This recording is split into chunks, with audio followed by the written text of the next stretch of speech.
নমস্কার বন্ধুরা, আজ আমি আপনাদের বলবো ভৈমী একাদশী বা জয়া একাদশী মাহাত্ম্য সংকল্প পারণ।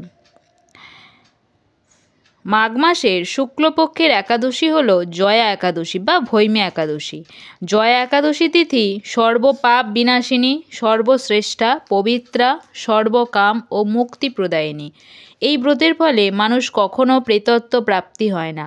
শুধু তাই নয়, এই ব্রত ব্রহ্মহত্যাজনিত পাপকেও বিনাশ করে।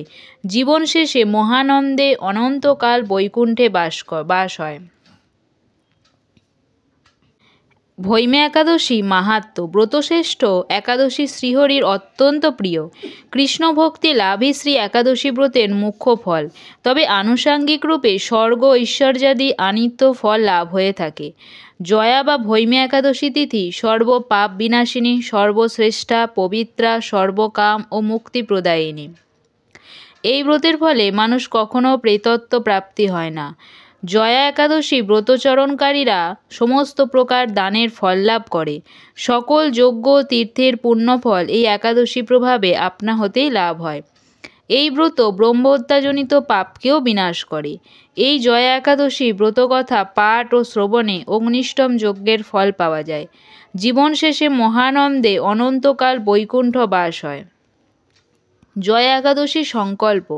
যারা আমিষাহার করেন তারা একাদশীর আগের দিন অর্থাৎ দশমী, একাদশী এবং দ্বাদশী এই 3 দিন নিরামিষ আহার করবেন।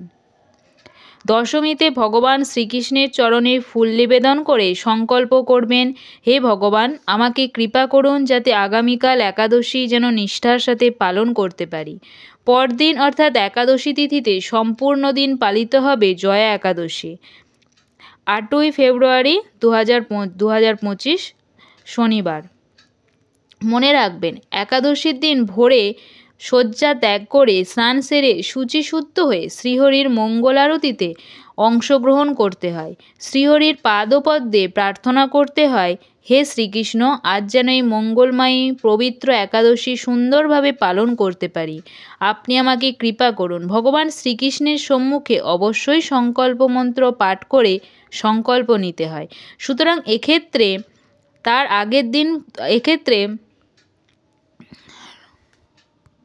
শুক্রবার ভোরে সংকল্প মন্ত্র পাঠ করতে হবে। একাদশী সংকল্প মন্ত্র। একাদশ্যাম নিরাহারা স্থিতাহম অপরেহনি ভক্ষামি পুণ্ডরীকাক্ষ শরণাম মে ভবাচ্যুত।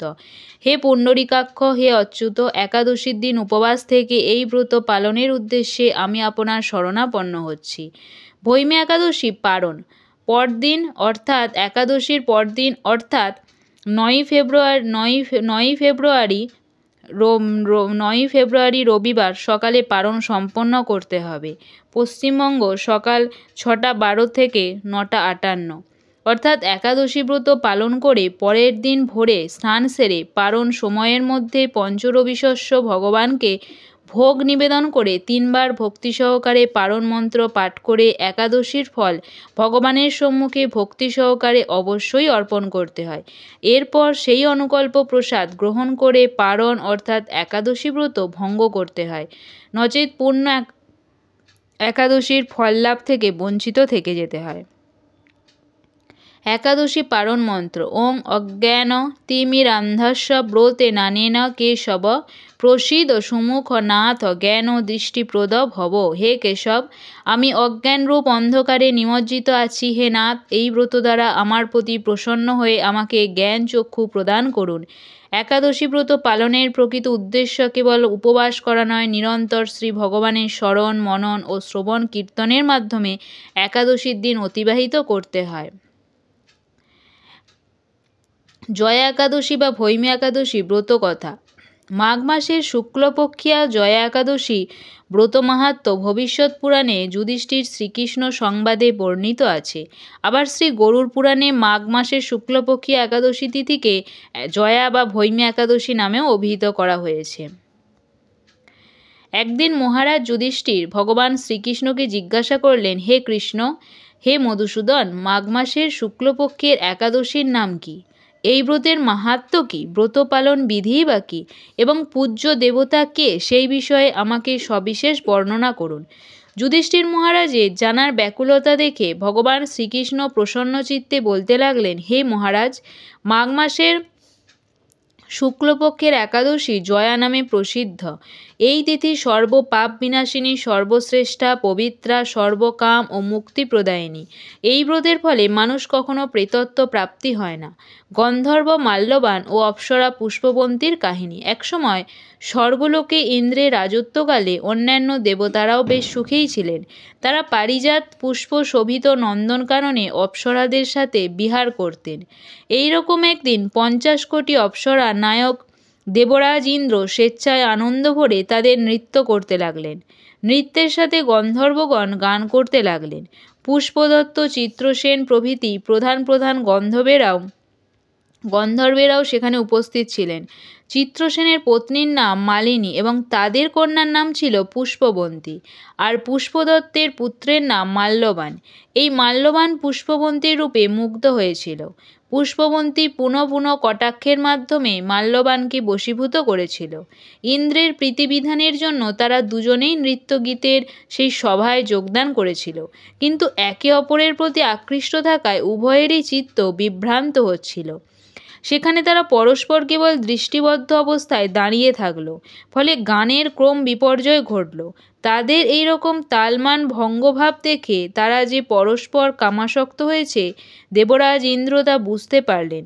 তখন ক্রোধবশে তিনি তাদের অভিশাপ দিলেন, হে মূঢ়, তোমরা আমার আজ্ঞা লঙ্ঘন করেছ, তোমাদের ধিক।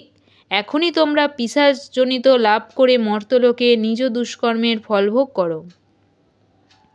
ইন্দ্রের অভিশাপে তারা দুজন দুঃখিত মনে হিমালয় পর্বতে বিচরণ করছিল। পিশাচত্ব প্রাপ্ত হওয়ায় তারা অত্যন্ত দুঃখ ভোগ করতে লাগলো। হিমালয়ের প্রচণ্ড শীতে কাতর হয়ে নিজেদের পূর্ব পরিচয় বিস্মৃত হলো। এইভাবে অতি কষ্টে সেখানে দিন যাপন করতে লাগলো। একদিন পিশাচ নিজ পত্নী পিশাচিকে বলল, সামান্য মাত্র পাপ করিনি, অথচ নরক যন্ত্রণার মতো পিশাচত্ব প্রাপ্তি হয়েছি। অতএব এখান থেকে আর কখনো কোনো পাপকর্ম করব না। এইভাবে চিন্তা করে তারা সেই পর্বতে মৃতপ্রায় বাস করতে লাগলো। মাল্যবান ও পুষ্পবন্তী তাদের পূর্বের পুণ্যের কারণবশত এক মাঘী শুক্লপক্ষিয়া জয়া একাদশী তিথিতে তারা একটি অশ্বত্থ বৃক্ষতলে নিরাহারে নির্জলা অবস্থায় দিবানিশি যাপন করল। শীতের প্রকোপে অনিদ্রায় রাত্রি অতিবাহিত হলো। পরদিন সূর্যোদয়ে দ্বাদশী তিথি উপস্থিত হলো। জয়া একাদশীর দিন অনাহার ও রাত্রি জাগরণে তাদের ভক্তির অনুষ্ঠান পালিত হলো। এই ব্রত পালনের ফলে ভগবান বিষ্ণুর কৃপায় তাদের পিশাচত্ব দূর হলো। তারা দুজনেই তাদের পূর্বরূপ পূর্বস্মৃতি ফিরে পেল। তারপর তারা স্বর্গে ফিরে গেল। এই দেবরাজ ইন্দ্র তাদেরকে দেখে অত্যন্ত আশ্চর্য হলেন। তিনি জিজ্ঞাসা করলেন, কোন পুণ্য ফলে তোমাদের পিশাচত্ব দূর হলো? আমার অভিশাপ থেকে কে তোমাদের মুক্ত করলো? মাল্যবান বললেন, হে প্রভু, আমাদের ক্ষমা মার্জনা করবেন। ভগবান বাসুদেবের কৃপায় জয়া একাদশী ব্রতের পুণ্য প্রভাবে আমাদের পিশাচত্ব দূর হয়েছে। তাদের কথা শুনে দেবরাজ ইন্দ্র বললেন, হে মাল্যবান, তোমরা এখন থেকে আবার অমৃত পান করো। একাদশী ব্রতে যারা আসক্ত এবং যারা কৃষ্ণভক্তি পরায়ণ, তারা আমাদেরও পূজ্য বলে জানবে। এই দেবলোকে তুমি পুষ্পবন্তীর সাথে সুখে বাস করো। এরপর ভগবান শ্রীকৃষ্ণ যুধিষ্ঠিরের উদ্দেশ্যে বললেন, হে মহারাজ, এই জয়াব্রত ব্রহ্মহত্যাজনিত পাপকেও বিনাশ করে। এই ব্রত পালনে সমস্ত প্রকার দানের ফল লাভ হয়। সকল যজ্ঞ ও তীর্থের পুণ্যফল এই একাদশী প্রভাবে আপনা হইতেই লাভ হয়। জীবন শেষে মহানন্দে অনন্তকাল বৈকুণ্ঠ বাস হয়। এই জয়া একাদশী ব্রত কথা পাঠ ও শ্রবণে অগ্নিষ্টম যজ্ঞের ফল পাওয়া যায়। জয় জয় ভৈমী একাদশী। জয় শ্রী রাধাকৃষ্ণ। নমস্কার।